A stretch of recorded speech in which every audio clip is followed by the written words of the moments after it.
अगला क्वेश्चन है ये, समझिए बिल्कुल आराम से समझना है। कह रहा है कि Rita smartphone use an open source operating system, which of the following best describe the source code in an open source operating system. Rita का स्मार्टफोन एक ओपन सोर्स ऑपरेटिंग सिस्टम का उपयोग करता है। निम्नलिखित में से कौन सा ओपन सोर्स ऑपरेटिंग सिस्टम से सोर्स कोड का सबसे अच्छा वर्णन करता है। हमने पिछले लेक्चर में बात की थी ओपन सोर्स क्या होते हैं, क्लोज सोर्स क्या होते हैं। तो उसके आधार पे ये क्वेश्चन बताइए क्या आंसर होगा। Suprita Das ji, very good morning. You have 10 seconds to think.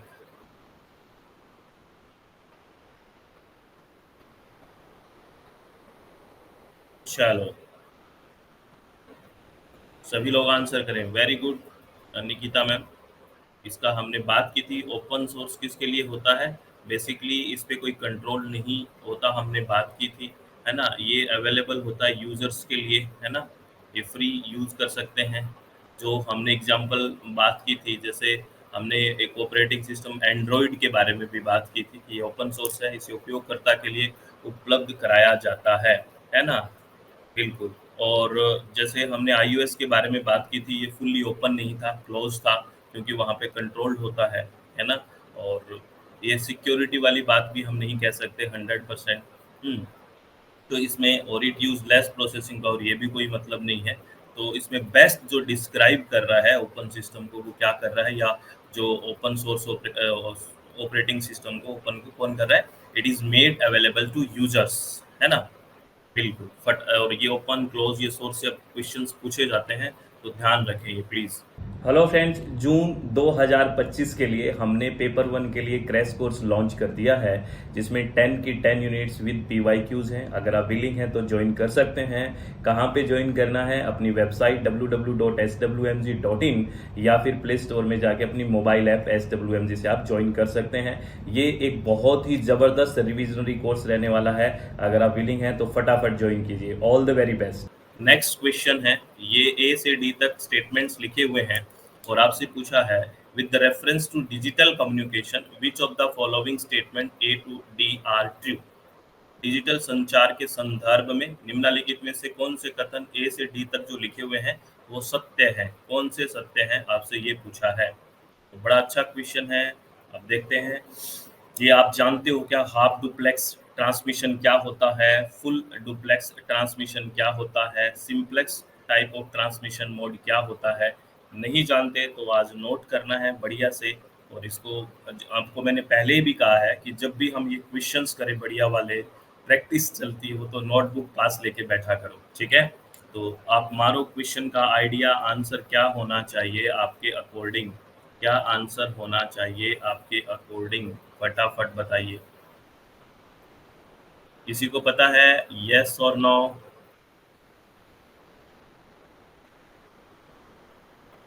अरे क्या बात निकिता मैम, आपने तो ठीक किया, एकदम राइट आंसर 4 ही है इसका। बिल्कुल, बी सी और D. Very good Sant Kumar ji, B C D is the right answer. कैसे है, अभी हम बात करते हैं। आपसे पूछा है कि आपको ए से डी तक जो स्टेटमेंट्स लिखे हुए हैं वो कौन कौन से इसमें ट्रू है। तो पहला जो ए स्टेटमेंट लिखा हुआ है, वो लिखा हुआ है कि a radio broadcast is example of automatic type of transmission mode, है ना। आप याद रखना, जो रेडियो प्रसारण है वो स्वचालित प्रकार के ट्रांसमिशन मोड का एक उदाहरण है। तो वो कंप्लीटली एक automatic type of transmission mode का उदाहरण नहीं है। वो पार्शियली हम कह सकते हैं, जैसे ब्रॉडकास्टिंग होती है, लेकिन इसमें ऑटोमेटिक एरर रिजोल्यूशन इस तरह से नहीं होता, जैसे हम ऑटोमेटिक गाड़ी की बात करते हैं वो वाली बात। तो ये कंप्लीटली रेडियो जो ब्रॉडकास्ट है वो, याद रखना, automatic type of transmission mode नहीं होता, ये simplex type of transmission mode होता है। सिंप्लेक्स टाइप क्या होता है वो मैं बात करूंगा, लेकिन ध्यान रखना रेडियो ब्रॉडकास्ट जो होता है वो सिंप्लेक्स टाइप होता है, बिल्कुल सिंपल। ये automatic type of transmission mode नहीं होता, तो इसको तो हमें एलिमिनेट करना है ना। तो और बाकी बी कह रहा है एक keyboard communication with A computer is an example of simplex type of transmission mode, ये बिल्कुल ठीक है। जैसे ये कंप्यूटर पे कीबोर्ड लगा हुआ होता है, तो एक तरह से वो क्या है, बिल्कुल सिंपल फॉर्म ऑफ ट्रांसमिशन है, वो इनपुट दे रहा है, वो ले रहा है और वो एक तरह से चल रहा है ये, यानी एक डिवाइस उसको इनपुट दे रही है जैसे कीबोर्ड और वो उसको ले रहा है, तो ये जो ट्रांसमिशन इसको जो बोलते हैं वो सिंपल प्रकार का, एकदम साधारण प्रकार का ट्रांसमिशन होता है, इसको सिंपलेस्ट, तो ये बिल्कुल ठीक है। और बी कह रहा है walkie talkie operate on half duplex transmission mode. ये वॉकी टॉकी जो होते हैं ना, आपने देखा होगा वॉकी टॉकी जो बात करते हैं डिफेंस और में आपने देखा होगा, तो बेसिकली जो वॉकी टॉकी होता है वो हाफ डुप्लेक्स ट्रांसमिशन होता है। हाफ डुप्लेक्स क्यों होता है? क्योंकि जो साइमल्टेनियसली एक साथ दोनों तरफ नहीं, एक साइड चलता है वन वे, है ना, उधर से आवाज आती रहेगी, है ना, यूं नहीं है कि एकदम दोनों एक साथ कम्युनिकेशन कर रहे हैं। आपने देखा है ना वॉकी टॉकी? अरे देखा है क्या? इसको हाफ डुप्लेक्स ट्रांसमिशन मोड बोलते हैं। तो यही कंसेप्ट आपने लगाया वॉकी टॉकी पे निकिता मैम। और जो टेलीफोन कॉल है वो फुल डुप्लेक्स ट्रांसमिशन मोड है, क्योंकि आप टेलीफोन पे बात करते हो तो दोनों तरफ से, है ना, साइमल्टेनियसली आपका जो कम्युनिकेशन है वो चलता है, तो इसको बोलते हैं फुल डुप्लेक्स ट्रांसमिशन, तो ये भी ठीक है। तो इसमें बी सी और डी ठीक है, और इसका एक्सप्लेनेशन भी मैंने लिख दिया है ना, देखिए यहाँ पे सबका, और अच्छे से समझ लो। Simplex in the simplex mode data is transmitted in only one direction, यानी कि जो डाटा है वो एक डायरेक्शन में ही चलता है। एक keyboard sending data to a computer is a good example of this, है ना, जैसे कीबोर्ड से डाटा एंटर किया हमने, है ना, तो वो एक दिशा से चलता है, वो ले रहा है, तो वो एक होता है सिंप्लेक्स फॉर्म। फुल डुप्लेक्स क्या है? In full duplex mode both devices can send and receive data simultaneously. जैसे टेलीफोन कॉल है, तो एक मेरी तरफ जिससे मैं बात कर रहा हूँ, और एक आगे जिससे मैं बात कर रहा हूँ, तो दोनों तरफ से बेसिकली डाटा सेंड और रिसीव कर दिया जाता है सेम टाइमिंग साइमल्टेनियसली। तो टेलीफोन कॉल है उसको हम फुल डुप्लेक्स कम्युनिकेशन बोलते हैं, ठीक है ना, इसीलिए। और अगर बात करें walkie talkie operate and half duplex transmission mode, meaning they can transmit and receive data but not simultaneously, only one device can transmit at a time, है ना, एक समय में एक ही डिवाइस डाटा को बेसिकली ट्रांसमिट कर सकती है, दोनों एक साथ नहीं कर सकते। This is different from full duplex where both device can transmit. अगर फुल डुप्लेक्स में तो आपको पता है हमने बात की थी कि दोनों डिवाइसेस जैसे टेलीफोन में कर सकती है। और ये रेडियो जो ब्रॉडकास्ट वाला जो हमने एलिमिनेट किया, वो उसके बारे में मैं बता देता हूँ। Well, radio broadcasts are automated in the sense that they are pre-recorded and sent out regularly. Automatic transmission mode can refer to various aspects of data transmission. कुछ हद तक हम कहते हैं, लेकिन ये फुल्ली हम ये नहीं कह सकते ऑटोमेटेड है। जैसे ऑटोमेटेड में तो ऑटोमेटेड एरर करेक्शन भी होता है, सब कुछ होता है। तो इसलिए रेडियो ब्रॉडकास्ट को प्राइमरली हम सिंप्लेक्स कम्युनिकेशन मानते हैं, ये याद रखना बिल्कुल। क्या ये आगे भी कई बार क्वेश्चन पूछा गया है कि रेडियो ट्रांसमिशन को कैसा मानते हैं? सिंप्लेक्स कम्युनिकेशन, कि वो एक डायरेक्शन में हमें इन्फॉर्मेशन दे रहा है, हम ले रहे हैं। जैसे कीबोर्ड में हम डाटा दे रहे हैं और एक साइड डायरेक्शन चल रहा है, ऐसे रेडियो में वन डायरेक्शन ही है ना, आपको कोई इन्फॉर्मेशन दे रहा है, आप ले रहे हो। अब आपकी बात रेडियो सुन रहा है क्या? अरे आपकी बात सुन रहा है क्या रेडियो? आप कुछ बोलते हो वो सुनता है क्या? नहीं सर, मेरी तो सुनता है रेडियो, है ना, वो वन एक तरह से चलता है। डिवाइस की बात हो रही है, यूं नहीं कि मैं रेडियो में जो कि बैठे हैं उनको कॉल कर रहा हूँ, वो नहीं, डिवाइस की। वो तो कॉल कर रहे हो तो फोन की बात होगी ना। अरे सुन रहे हो, समझ रहे हो? सारे लोग बोलो। बिल्कुल। उसके बाद यहाँ पे देखना, थोड़ा आईसीटी में मैं पहले भी बोल रहा था कि थोड़े से इंग्लिश के शब्द हैं, तो आप बिल्कुल परेशान मत होना, कोई भी हिंदी मीडियम का बच्चा, मैं आपको समझा देता हूँ। यहाँ पे मालवेयर के टाइप हैं, जिसको हम मालिशियस सॉफ्टवेयर बोलते हैं। मालवेयर जो इस हानिकारक सॉफ्टवेयर होते हैं, जैसे वायरस, वॉर्म है, ट्रोजन हॉर्स है, इसको हम मालवेयर टाइप बोलते हैं, मालिशियस सॉफ्टवेयर बोलते हैं। और इनकी डेफिनेशन की बात की गई है कि क्या क्या परिभाषा है। तो एक होता है पोलीमॉर्फिक वायरस, उसको आप किसके साथ मैच करोगे? पोली माने पोली, है ना, कई सारा, पोलीमॉर्फिक वायरस।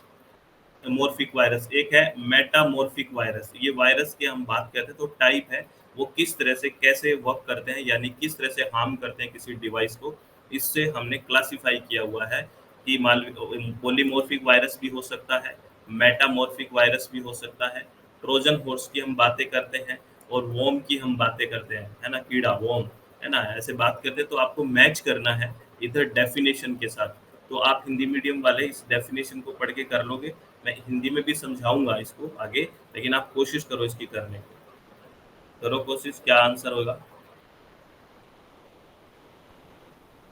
प्लीज कोशिश करो, ट्राई, बिल्कुल अच्छे से सोच समझ के।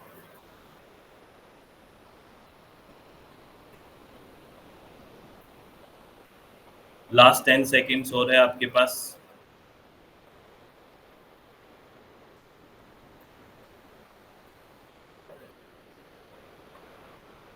चलो, नहीं आया आंसर किसी को?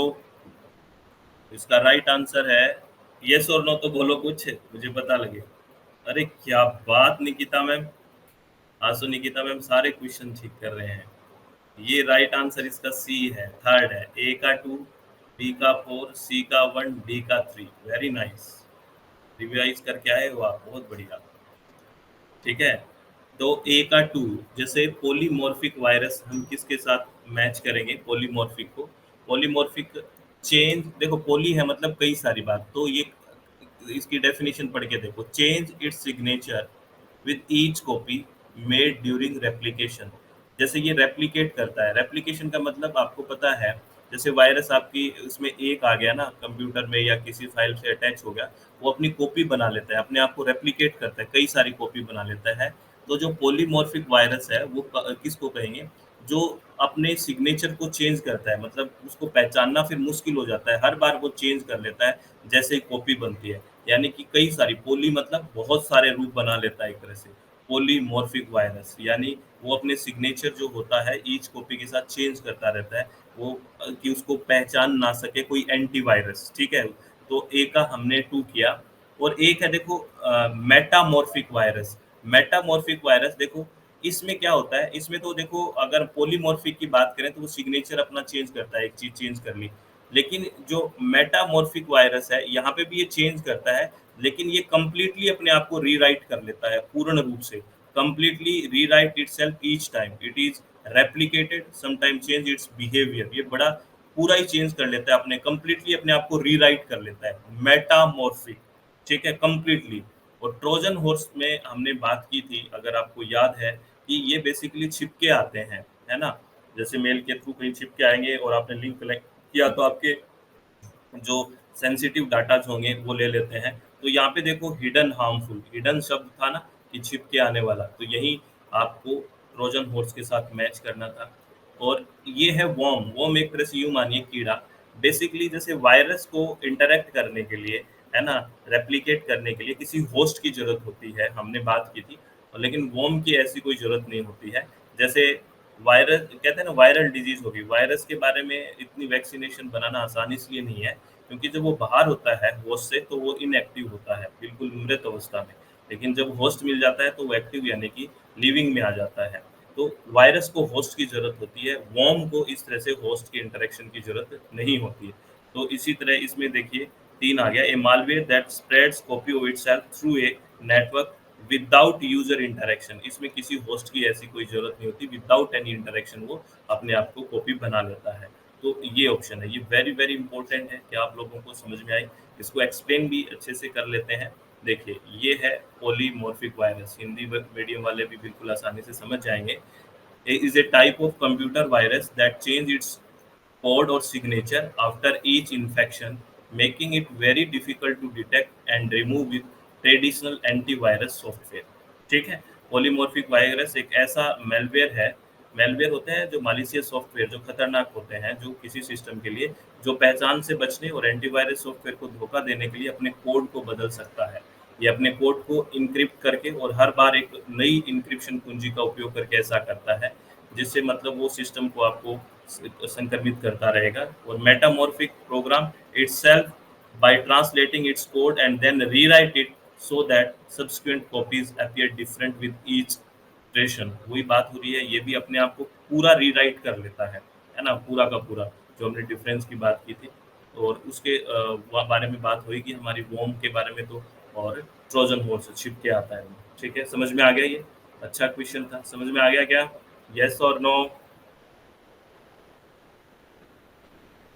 चलो, अब ये क्वेश्चन मीडिया से भी हम कम्युनिकेशन से थोड़ा अटैच कर सकते हैं। क्वेश्चन है कम्युनिकेशन आईसीटी, ये थोड़ा चीज़ें मैच करने वाली चीज़ें हैं। The second media is characterised by the rise of, द्वितीय मीडिया युग की विशेषता है प्रिंट मीडिया, रेडियो, टेलीविजन या इंटरेक्शन मीडिया। द्वितीय मीडिया युग की क्या विशेषता है? द्वितीय मीडिया युग, बताइए भाई सभी स्टूडेंट।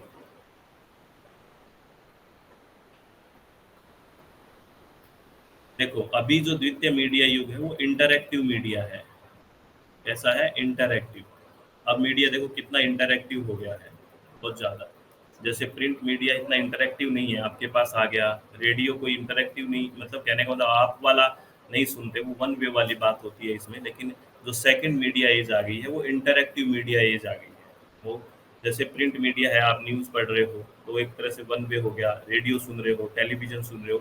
लेकिन आजकल इंटरैक्टिव मीडिया आ चुका है, आपका भी रिस्पॉन्स हो रहा है, तो वो होता है सेकंड मीडिया एज, है ना? जैसे यहाँ लिख दिया है, the second media is refer the era marked by the emergence of interactive communication technology like the internet, social media, and digital platform, from where we user can actively engage with content and communicate with each other. Unlike the first media age, which was dominated by traditional one-way communication medium like print, radio, and television. अगर वो बात करें, जो हम print की बात करें, radio की बात करें, टेलीविज़न की बात करें, वो बेसिकली फर्स्ट मीडिया एज है, सेकंड नहीं है।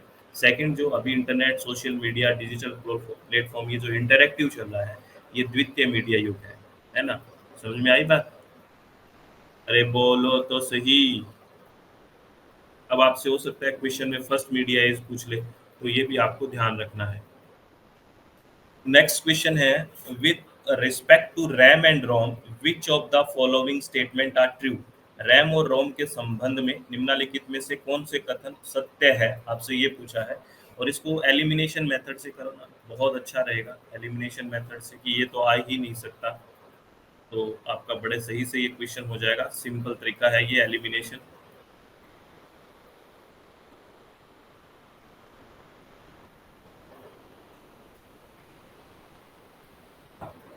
फटाफट करिए।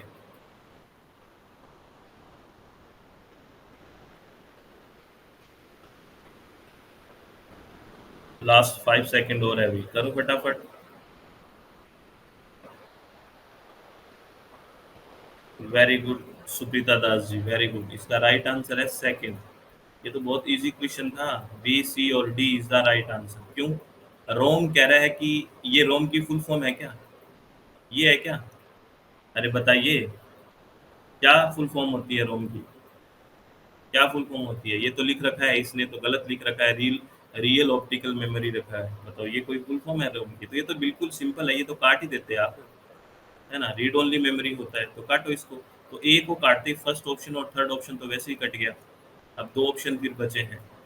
कह रहे हैं RAM store the instruction you are currently working on. बिल्कुल ये बात है, जो रैंडम जो बात करते हैं, है ना? रैम की बात करते हैं, रैंडम एक्सेस मेमोरी की बात करते हैं, तो वो करंटली जो एक्सेस हो रहा है उसी को बेसिकली वर्क करता है। और ये टेम्परेरी मेमोरी है, हमें पता है।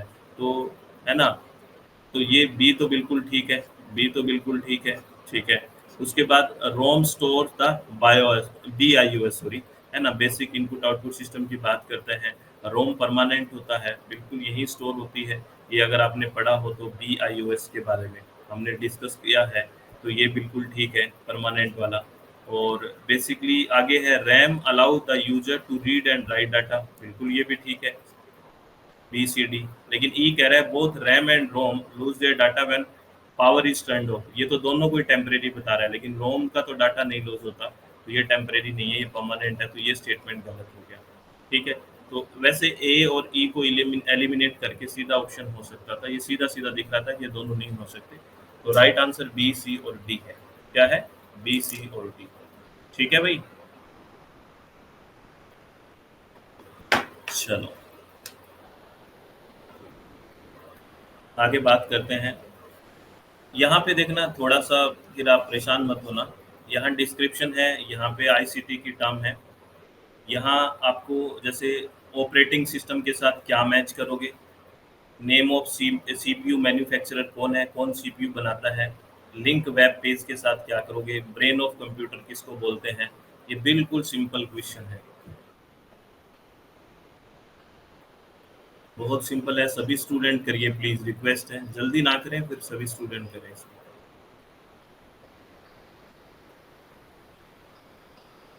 ठीक है, वेरी नाइस। जैसे हम बात करते हैं ऑपरेटिंग सिस्टम क्या है, एंड्रॉइड। यहाँ पे एंड्रॉइड ऑपरेटिंग सिस्टम है। ऑपरेटिंग सिस्टम क्या होता है आपको पता है ना, कि जिसके बिना सिस्टम ऑपरेट ही नहीं होगा। जैसे एंड्रॉइड है आपके पास, तो एंड्रॉइड के बिना तो ऑपरेट ही नहीं होगा, है ना। जैसे विंडो है तो विंडो के बिना नहीं होगा, आईओएस है तो आईओएस के बिना नहीं होगा। तो ए का 3 आ गया। और नेम ऑफ सीपीयू मैन्युफैक्चरर, कौन बनाता है सीपीयू, इंटेल कंपनी के आते हैं, आपको पता है, ठीक है। और link web page, world W world wide web, ये आ गया। और ब्रेन किसको बोलते हैं कंप्यूटर का, सीपीयू को बोलते हैं, सेंट्रल प्रोसेसिंग यूनिट। तो बिल्कुल ये तो सिंपल क्वेश्चन था ना, अरे बोलो सिंपल ही क्वेश्चन था। चलो नेक्स्ट क्वेश्चन की बात करते हैं बढ़िया से। नेक्स्ट क्वेश्चन क्या कहता है, इसकी सुन लो। Which of the following are the benefit of interactive technology oriented media. Interactive प्रौद्योगिकी उन्मुख मीडिया के निम्नलिखित में से कौन कौन से लाभ हैं, आपसे ये पूछा है।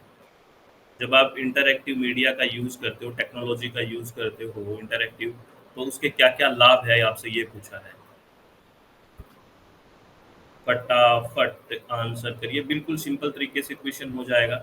एलिमिनेट करिए, मेथड एलिमिनेशन मेथड की, ये तो हो ही नहीं सकता, इस तरह से इस क्वेश्चन को करिए, हो जाएगा। Very nice. इसका राइट आंसर क्या हो गया, थर्ड हो गया, सी डी और ई। क्या हो गया, सी डी और ई। क्यों हो गया, बेसिकली कह रहा है कि इसका बेनिफिट पूछा है जो इंटरैक्टिव टेक्नोलॉजी है। पहला कह रहा है मास्टर स्लेव आर्किटेक्चर, है ना। ऐसे कोई ये मास्टर स्लेव आर्किटेक्चर है कि इंटरैक्टिव की, एक स्लेव होगा एक मास्टर होगा, है ना, उस तरह से थोड़ी है, ये तो बहुत नेगेटिव है। पैसिव ऑडियंस थोड़ी होती है, जब आप इंटरैक्टिव की बात कर रहे हो तो पैसिव नहीं होगी, यानी कि जो ऑडियंस है वो निष्क्रिय नहीं होगी, वो सक्रिय होगी, एक्टिव होगी। ए और बी काट गए, ठीक है, तो बाकी क्या बच गया, 3 बच गए। एनहांसमेंट ऑफ इंडिविजुअलाइज्म, व्यक्तिगतवाद की वृद्धि होती है, बिल्कुल इंटरेक्शन होता है तो आपकी वैल्यू। डेमोक्रेटिक डिसेंट्रलाइजेशन होता है, अगर इंटरेक्शन होगा तो बेसिकली लोकतंत्र का डिसेंट्रलाइजेशन होगा, सबके पास जाएगा कि हाँ आप भी बोल सकते हैं। और परमिट्स क्रिएटिविटी, इससे रचनात्मकता की अनुमति मिलती है, बिल्कुल ठीक बात है। तो सी डी और E is the right answer, ठीक है। चलो नेक्स्ट क्वेश्चन के बारे में बात करते हैं।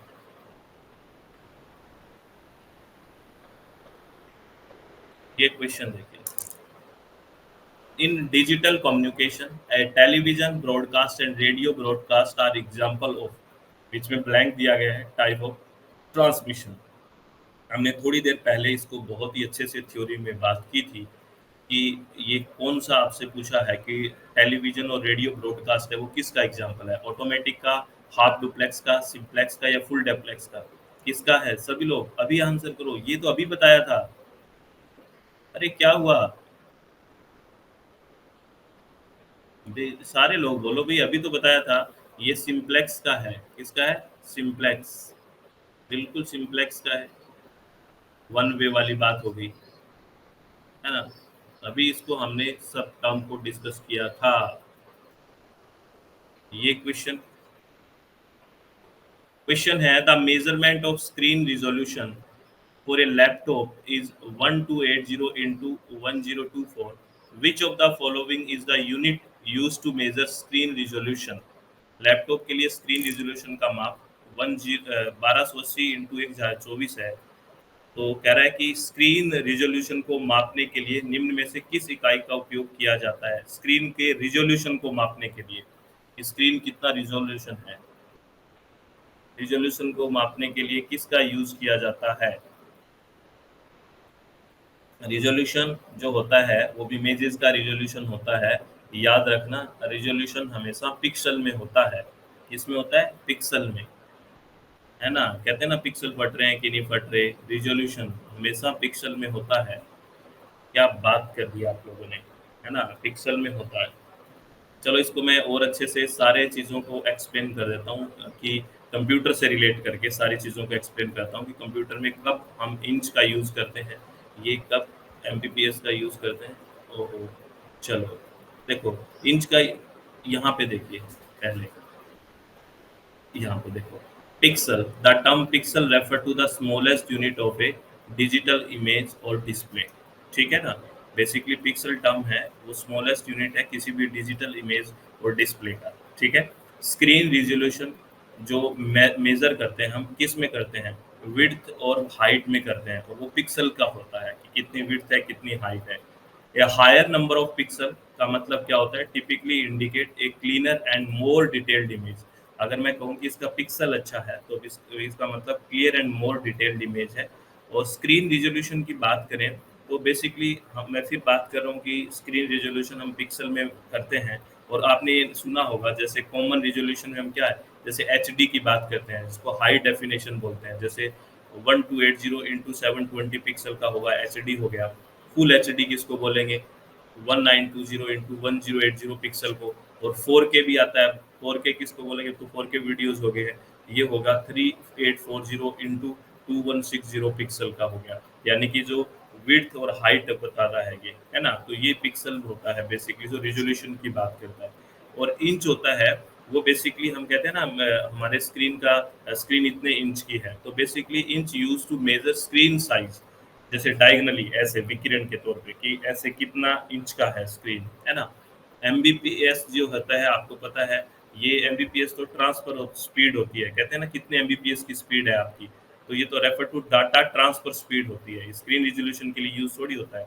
और हार्ट्स क्या होता है, बेसिकली रिफ्रेश रेट कितनी अच्छी है, जो रिफ्रेश करते हैं ना हम सिस्टम को, वो रिफ्रेश रेट कितनी है, ये बेसिकली हार्ट्स यूज होता है, आवृत्ति का यूज होता है, ये रिजोल्यूशन के लिए यूज नहीं होता है। तो ये है रिजोल्यूशन के लिए क्या यूज होता है, पिक्सल यूज होता है। समझ में आ गई बात।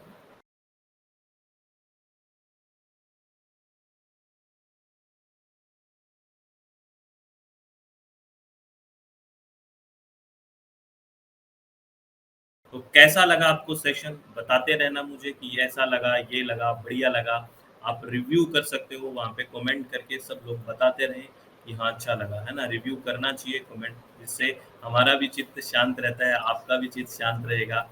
हेलो फ्रेंड्स, जून 2025 के लिए हमने पेपर वन के लिए क्रैश कोर्स लॉन्च कर दिया है, जिसमें 10 की 10 यूनिट्स विद PYQs हैं। अगर आप विलिंग हैं तो ज्वाइन कर सकते हैं। कहाँ पे ज्वाइन करना है, अपनी वेबसाइट www.swmg.in या फिर प्ले स्टोर में जाके अपनी मोबाइल ऐप SWMG से आप ज्वाइन कर सकते हैं। ये एक बहुत ही ज़बरदस्त रिविजनरी कोर्स रहने वाला है। अगर आप विलिंग हैं तो फटाफट ज्वाइन कीजिए। All the very best.